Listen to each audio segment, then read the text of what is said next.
Welcome to the February 2022 edition of Nightwatch Online. My name is Bill, coming to you from the Pseudocom Planetarium here at Adventure Science Center in Nashville. As always, we'll start off with the moon phases for this month. We find the moon will be at first quarter on February 8th, full moon on the 16th, and last quarter moon on the 23rd. There is no new moon this month because, as you might recall, we had 2 new moons back in January. This happens from time to time. Usually, the month of February is the month that's missing one of the phases. As we move on to planetary positions for February, we find that the only planet now in our evening sky, low in the west-southwestern sky, is the planet Jupiter. And during the month of February, this planet will be getting lower and lower and closer to the glare of the sun. By the end of the month, it will be very difficult to see Jupiter in our evening sky. However, watch as the very thin crescent moon passes by Jupiter on February 2nd, again low in the west-southwestern sky right after sunset. As we look toward the morning sky, we do have 2 planets that are now easily visible, and those are the planets Mars and the planet Venus. Look in the southeastern sky, roughly about an hour or so before sunrise, to catch the orange-reddish colored glow of Mars and the bright white glow of the planet Venus. The moon will be passing just below Mars and Venus on the early morning of February 27th. As we look toward constellations in our evening sky, we find that since we are now in the middle of the winter season, we have quite a collection of winter constellations. As mentioned last month, we do have the constellation Orion the Hunter dominating the southern sky, and this month it is up a little bit higher in the south. To its upper right, we do have the constellation Taurus the Bull. To his left and lower left, we do have Canis Minor and Canis Major, Orion's small and great dog.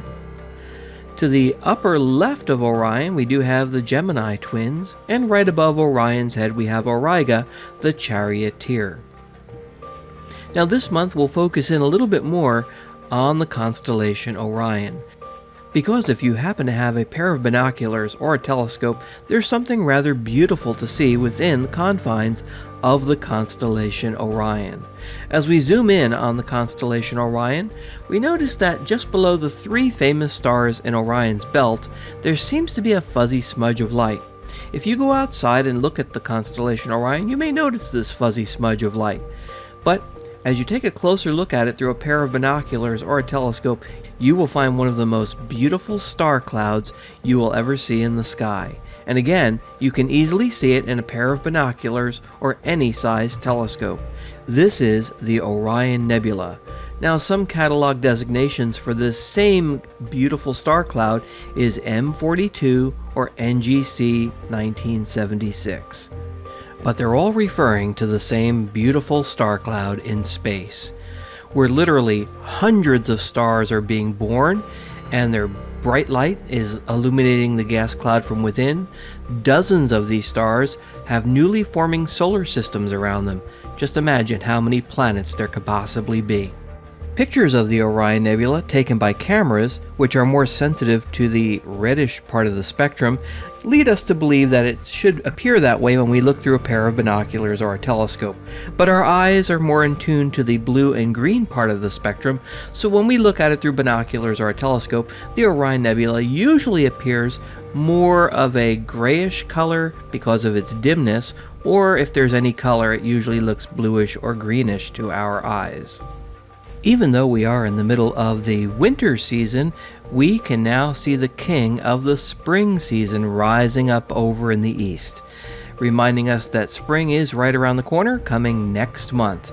If we look over toward the east, we can find the king of the spring season, Leo, beginning to rise, marked by 2 groups of stars. One looks like a backwards question mark or a sickle shape in the sky, and a right triangle on its side marks the back end of the lion. So watch for Leo the lion rising up over in the eastern sky at around 8 p.m. Central Time.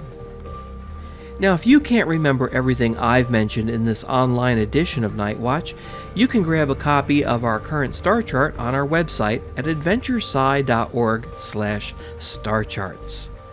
You can download the star chart, print it out at home, and take it outside to help you find some of the beautiful objects in the sky, as well as some other information not included in this online edition of Nightwatch. Also, don't forget, you're cordially invited to join us here at the Adventure Science Center and the Pseudocom Planetarium for our programs. We are currently open Thursdays through Mondays with later evening hours on Friday and Saturdays. We have a number of programs here at the Pseudocom Planetarium, so check out our website, adventuresci.org, for more information about our programs, events, and activities, including our sky shows, science-related shows, and laser concerts under the stars here at the Pseudocom Planetarium.